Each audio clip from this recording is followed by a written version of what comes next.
Hey, peace to you, family.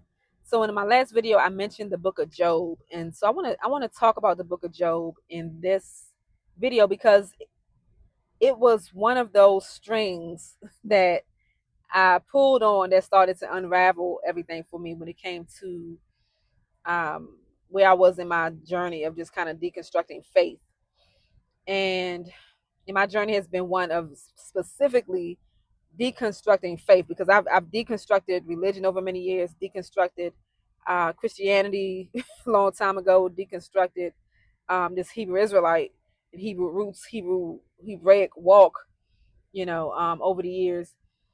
But this was a very personal walk this is a very personal thing that I've been sharing about my faith walk with the Most High and with my faith as a whole, the biblical faith and my walk with the Most High, has been what I went through the process of just really deconstructing and having, being in a place where I was going through a lot of trials and coming from a life where I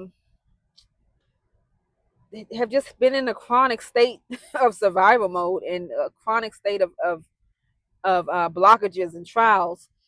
Um, Job went through what I would consider like acute trials. Like based on the story that we have, it seems like he had a good thing, had a good life, but then reached the point where he had these acute trials that hit him, boom, boom, boom, back to back. He just it just piled on top of each other. Losing everything basically. And then the story unfolds to say that he was blessed at the end, that he, received back with 100-fold or whatever of, of what he lost. Okay. So I related to Job in the sense of in his trials, like he tried to keep a right heart posture towards the Most High. One of the deepest scriptures in the Bible for me was when he says, though he slay me, yet will I trust him. He saw this as something that was coming directly from the Most High, these trials, and that he didn't understand why. He didn't feel like he deserved it. He felt like he walked in righteousness and he didn't understand. But despite that, his posture was that, hey, though he slay me, yet will I trust him. So as time goes on and he's dealing with his friends, he begins to unravel a little bit because his friends begin to accuse him, of wrongdoing.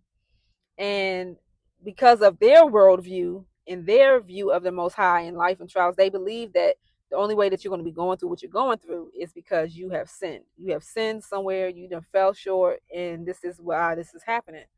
And a lot of people believe that today. A lot of people hold to that today. They say if something's going wrong, it must be something that you're doing. Somebody dies a horrible death, it's like, oh, they must have done some wickedness in their life.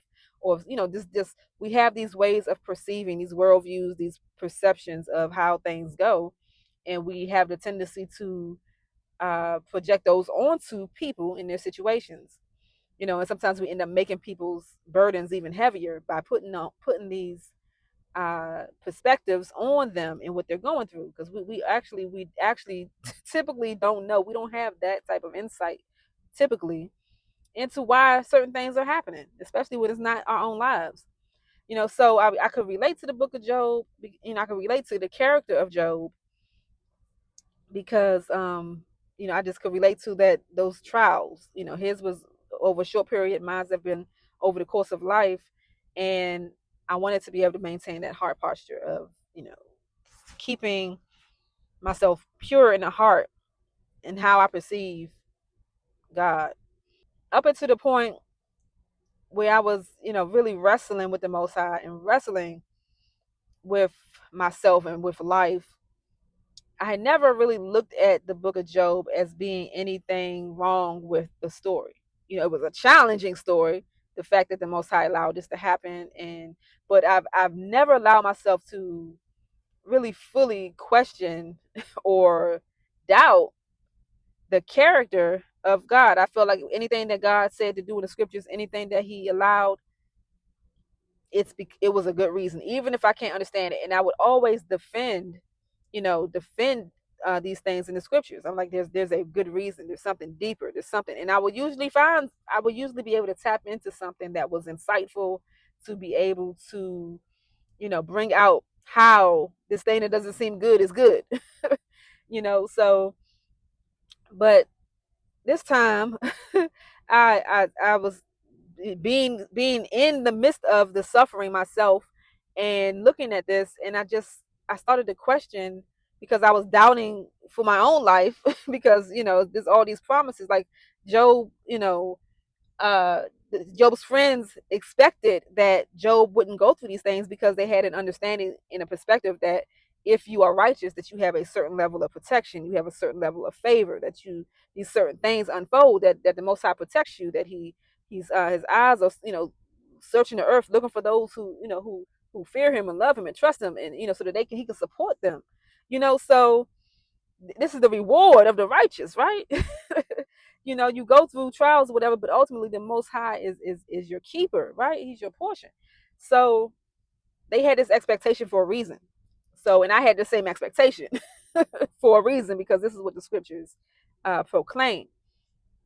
So, but I got to a point where I realized, I started thinking and doubting, the story, because first of all,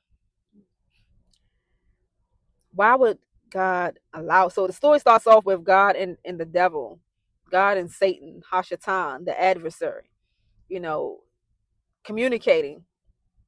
And God points out Job and says, "Hey, do you know my servant Job?" And he talking about his righteousness.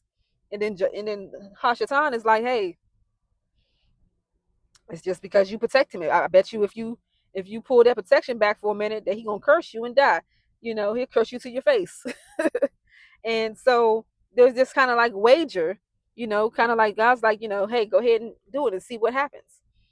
So, and the point of it all seems to be God proving to Satan that his righteous children will still serve and obey and worship and love him, despite what happens, despite what's going on in their lives. So he allows a righteous person to go through all this devastation in order to prove to Satan this fact. So, like I said, I've always defended that. I've always found reasons. It's like, oh well, Job's sons, they had these things going on, so they probably were wicked, and it was just righteous. It was just the judgment that was coming to them anyway, and this, and that. So I found reasons to why, maybe why this is not as bad as it sounds and seems. But during this particular season of my life, I didn't have any more of those defenses left, and I just allowed myself to look at it, and I was just like, I don't like that.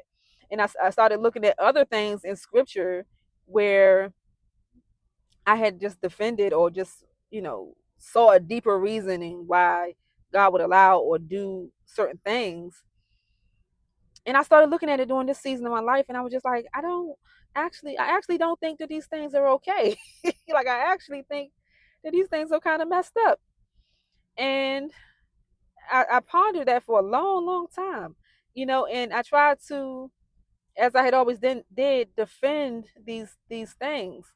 And I just had to be honest with myself to say, I don't like the character of a God that would do these things. Like, I don't feel like this is righteous.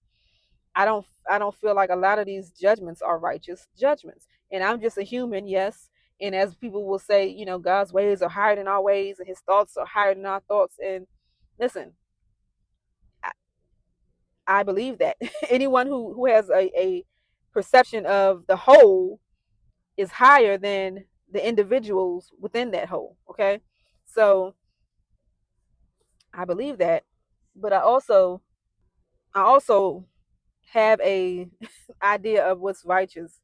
And all I know is that based on what I hold in my standard and in my spirit and mind, as far as righteousness, I just couldn't reconcile it anymore as being something that I can look at and say, oh, this is good, this is righteous, this is okay. I just couldn't I just couldn't do it anymore. And I, for myself, and this is a very personal thing. This is not a, me putting a doctrine or anything on somebody else. For me, I just was like, wow, I don't like this God. Like, I don't like that this is how this God treats their children, with me being one of them. I don't like it. And this is just the tip of the iceberg of those things. But the book of Job kind of broke it open for me. Um, as far as like, I don't think that this is okay. And so it put me in a place where I had to, in this, in the midst of other things I was going through, it put me in a place where I was like, I have to make a decision. I have to make a decision. Either I am going to continue to bow down and serve this God who I think has some messed up characteristics and some messed up ways, and I started meditating on the fact that, like, I love this God as being the creator. I love the creation. I love the laws of creation. I love so many things, but when it comes down to the relationship between this God and his children, it ain't cutting it. It's not cutting it. Some of the things that we posture ourselves with this God and that's done. If a person would do it, it would be despicable. If a person would do it, we would call them a narcissist. If a person would do it, we would say they were toxic and abusive. But some of these same things, we perceive God as possessing these characteristics, and as requiring certain things, and as performing certain acts, and we see it as being upright and righteous somehow, because it's God, just because it's God. And this just started coming into the forefront of my awareness, and I just could not, I just couldn't do it anymore. And so I came to these conclusions. So, and I'm just taking you through the process of how certain things started unraveling for me. So I came to the conclusion that one of two things: one, either I have to accept this and just continue to bow down to it, or I'm going to reject it, and I just say I can't serve this God anymore. Okay. So I came to those conclusions, and the conclusion I came to was like, I don't think I can serve this God anymore. If this is the character of this God, I don't want anything to do with it. So, but in the midst of this, I started having more thoughts. And as I was reading the book of Job, I just, it just started dawning on me. See, I'm one of these people who took the scriptures literal. I took it as a history, historical fact. Of course, there's some poetry in there, there's some prose, but I took it as history. I took it as the history that was passed down of the Hebrew people. I took it literally, very literally. And in taking it literally, I felt like I always saw it as Job being a real person. So that's why I'm trying to apply these principles that I'm getting from the scriptures to my life, because I'm thinking, okay, this is literally the reason why this happened to Job. The reason that it said it happened, that's why it happened, because that's what this book says. It's the scriptures. But going through this season of deconstruction, it came to my mind, how can this book be real? Like, real talk. If this conversation is happening between Satan and the Most High, who recorded it? Who knew this reasoning? Right? So who knew this full conversation that's going on between Job and these men? Are they jotting this down while they sitting there talking? Do they have a scribe recording every word that they say? Who is recording this? And if Job didn't know why it happened, and the Most High did not reveal to Job why it happened in the story, who knows about this conversation between God and Satan? Like, make it make sense. And foolish me, like, I just have always taken it as being a literal story. So it started dawning on me. I was like, wait a minute, this story can't be, this can't be, this can't be. So this has to be one of a couple of things, right? So my conclusion was that either Job is a literal historical person that actually, existed in this scenario, actually happened in his life, but this is somebody's like a philosophical story trying to put meaning to it, right? So somebody's writing about a situation that happened to someone and using this to try to explain life, to explain um kind of like how we have movies today that are based on a true story. Like it's a story, it's fabricated, everything is added, it's extra, but there's a lesson in it that they want to show. So it's based on a true story that actually happened, but this actual story that you're watching is a fabrication that somebody created, right? So either Job was the actual person, this, actually had these trials and everything, and people were trying to figure out why it happened, and this is one person's, story of why this happened. This is their perspective on what might have happened to cause this suffering, right?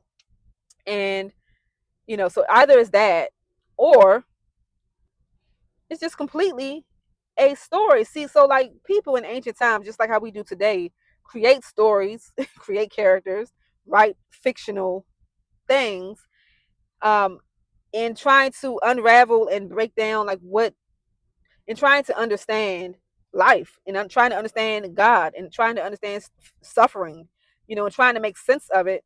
People come up with philosophies, like everyone does it, comes up with a philosophy of why things happen the way that they happen, and they write this in stories, and these things are a part of your culture, part of your, you know, people have mythology and all these different fables and tales that are passed down from generation to generation.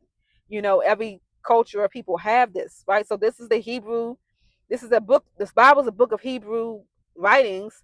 And so I'm coming to the conclusion that Job is a writing that has been passed down, that the Hebrew people were familiar with, but it's trying to give meaning to and understanding to the story of, the experience of suffering. Okay. And the role that God plays in suffering, the role that an adversary plays in suffering, the role that we play in our relationships play in suffering. And it's a great story for that, right? But that doesn't make it a true story. Even people referring to it. So we have this assumption. So we make a lot of assumptions. We have this assumption that if somebody quotes something, like say if Yeshua quotes something as some other part of the scriptures, then that gives it validity. So it must be true. It must have happened. If he quotes about Noah's story, that means that the story of the ark had to have happened because he quoted it. If he quoted if somebody quotes the book of Enoch, that gives validity to the book of Enoch because they refer to it and they are a disciple or an apostle, or they're the Messiah or whatever.